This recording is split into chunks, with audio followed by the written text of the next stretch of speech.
the bank did not get in trouble. What happened was the same German government organization had seized another organization's assets. This is like the FBI, or I mean, yeah, essentially, it's the federal police. The federal police are the armed special agents that actually kick these doors down or surreptitiously gain access to servers, that sort of a thing. It's basically like the German private police. Well, I mean, what interests me about this is my familiarity with this whole realm, I'd say, is HSBC, money laundering about 10 years ago. They were slapped with, I don't remember if it was like a 1.5 billion. I mean, I don't even know. It was a huge fine.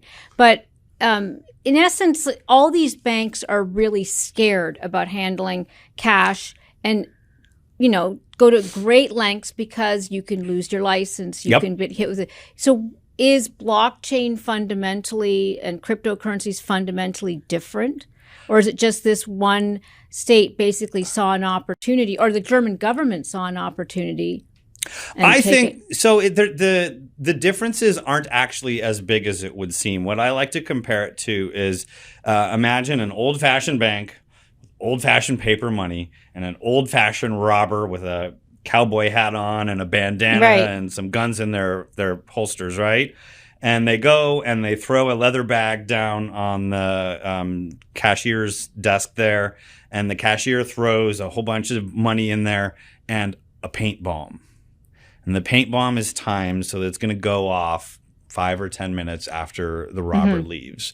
And when that paint bomb goes off, all of that money gets marked as being participated in a robbery. Right. And so if you want to try and spend that money, old-fashioned dollar bills, old-fashioned euros, you're going to have to go through a similar cleaning process. Yeah. And whether or not it's a government or a bank that comes back into possession of the stolen goods or the robber themselves, they are essentially going to have to remove that money from a de facto blacklist that was created when that paint bomb went off. Yeah. And so the only thing that's different is the technology. The only thing that's different is the source of trust that gives that money value in the first place. So with a US dollar, it's obviously the Federal Reserve and the US government. With the euro, it's the European Union and the European Central Bank. And with Bitcoin, it's mathematics and electricity. So the genesis of Bitcoin, I think of Silk Road, and basically it was kind of a Wild West. Hey, if you want to do something illicit, use this currency.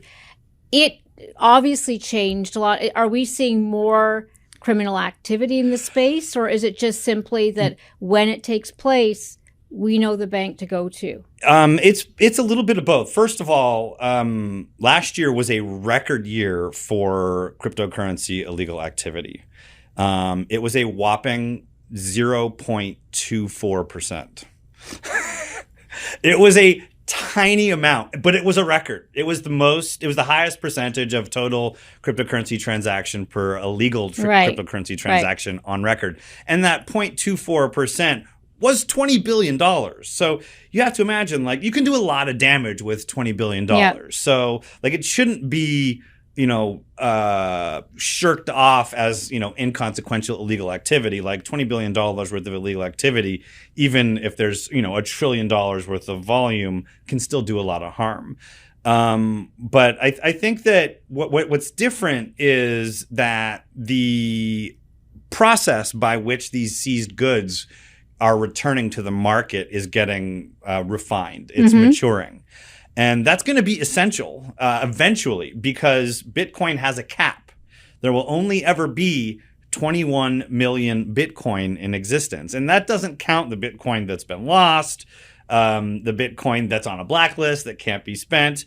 And so you have to imagine, if these processes don't mature, if there doesn't become a way by which governments can return seized assets into the market. So Germany's more a role model than a cautionary tale. If you're looking at cryptocurrency adoption as a good thing, Germany is a role model.